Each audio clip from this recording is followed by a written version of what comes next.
I haven't really looked at it, but nonetheless, yeah, it's very interesting to see if all the pieces can come together for the Saints and Dennis Allen, because I feel like this is kind of a crucial year for him, year two. Especially now that Sean Payton, who is now coaching over in Denver, so feels like a little more of the fire will be applied to Dennis Allen to have a successful year this year for New Orleans. So I'll say this: I'm looking at their schedule right now. It looks very favorable, is all I will say. So yeah, like early season momentum and such, you never know. They could easily come out and surprise some people. We'll have to see. Go ahead. The best team hold on, just based off of last year's playoff teams, they play the Giants once, they play the Vikings once, they play the Jaguars once. That's it. Those are the only teams that made the playoffs that they played last year. They played the AFC South for the AFC conference.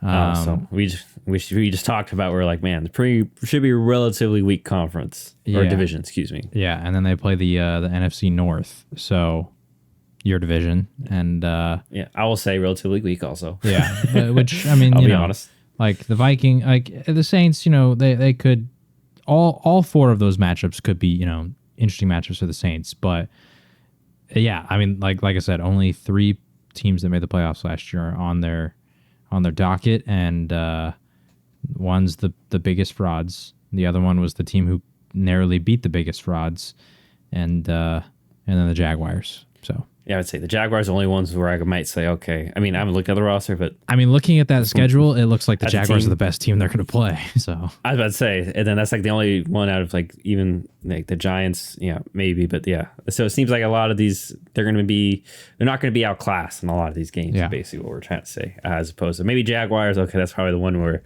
we'll definitely be picking against them. But these other ones, as of right now, who knows? And they could easily turn it around with that this year.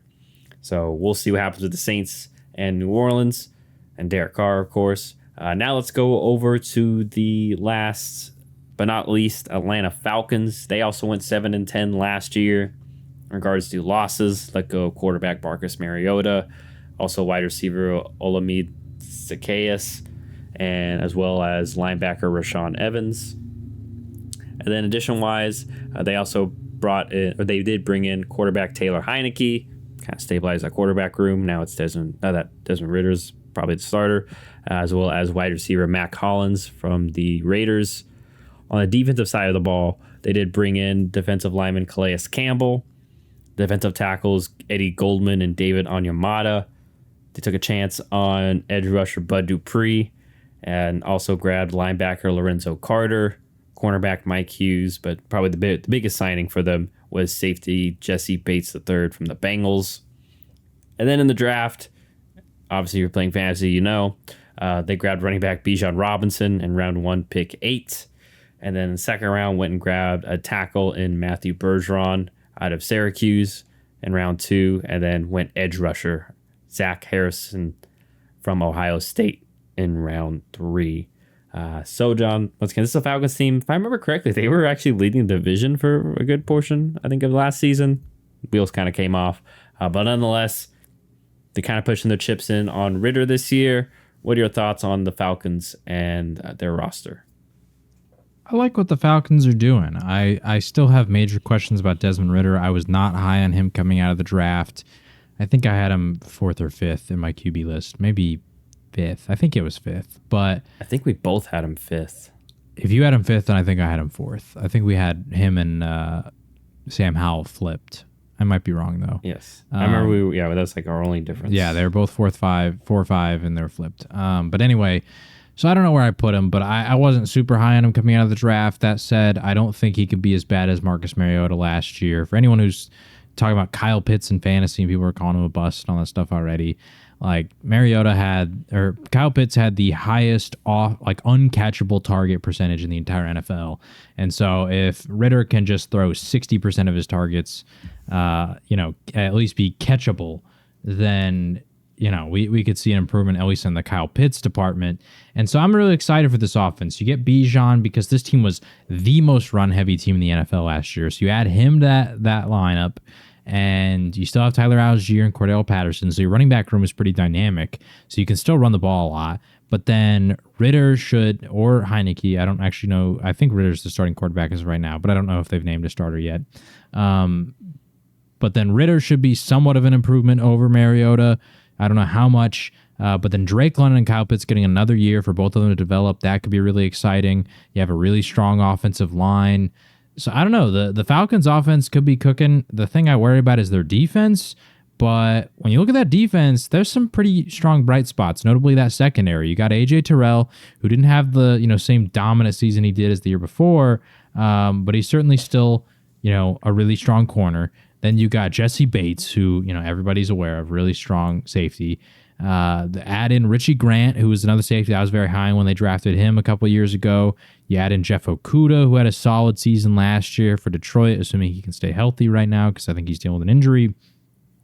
I don't know. I kind of like what the Falcons are doing.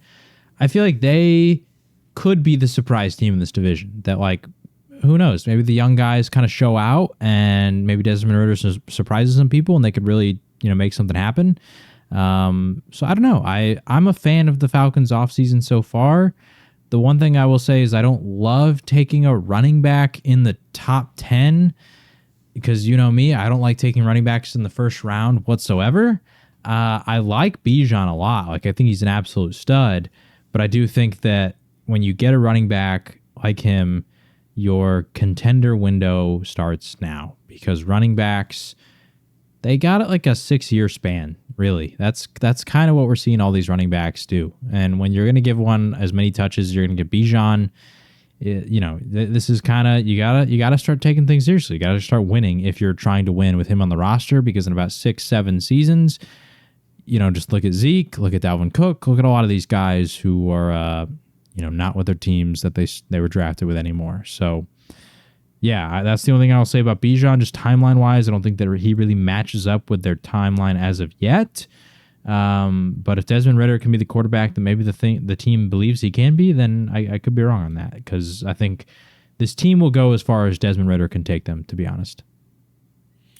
Yeah, well, so honestly, yeah, I'm with you. I love what they did on defense, especially defensive line. That was a little bit of a concern last season. They've went ahead and addressed that and added size. So even if Calais Campbell, he's obviously not going to be the Calais Campbell of old or even older because he's been around a while. He's still going to provide solid contribution for them, especially size-wise, as well as Eddie Goldman, David Onyemanya, both those guys, defensive tackles who are space cloggers. And then, obviously adding Jesse Bates to that secondary with A.J. Terrell. I'm real excited for that. It feels kind of like they're just building the Titans 2.0 over here. And I think, obviously Bijan's going to be there. Derrick Henry, we kind of saw last year, they were a real run-heavy team. You mentioned the Kyle Pitts, how people were frustrated with him. Not Kyle's fault, just poor quarterback play and kind of how they run their offenses. It's going to be real running back centric and, maybe take a couple of shots. And we'll see if Ridder can fill in and be better than Mariota and capitalize on those shots, because that was a little bit of the frustration as a Kyle Pitts owner, was that you only got a handful of targets, but on top of that, it seemed, if you watch the games, not a great thrower throwing him the ball. So we'll see if Ridder, that was a concern for both of us. I went back and looked. I had him at 4. You had him at 5, but I remember I only had him at 4 because I was like kind of an athletic projection. And we'll see if they also let him use his legs a little bit more. But nonetheless, kind of like what the Falcons have going on in terms of roster building. Like you said, we'll see if Ridder can be the answer. But I think they're going to... We already saw it last year. They were a real tough team to deal with. We were like, man, these Falcons are like all in all these games and somehow, staying close to these teams, even though they should suck on paper. And now they look better on paper. And I think they could probably surprise some people.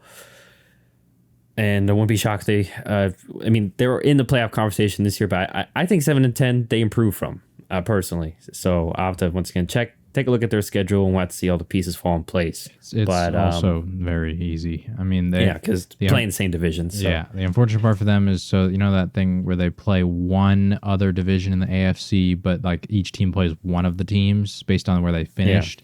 The Saints, they got the Patriots, which is obviously tough, but I think out of every AFC East team, might be the easiest. That's the best one you want right now. Yeah, and then the Falcons got the Jets, so which is tough. But I'd rather take them than the Bills, and I might still rather take them than the Dolphins, just because Tyreek and Jalen Waddle are that freaking scary. Yeah, but like I said, I'd buy stock. Not that I actually buy. I have a Packer stock, but you know what I mean. I'm very intrigued what the Falcons are building, and I think that they're cooking something now. Like I said, we'll see if there's the answer, and if not, then hey, at least I'm confident in the roster they're building otherwise. So then maybe they get they can bring in a veteran guy if it doesn't work out, or trade for someone.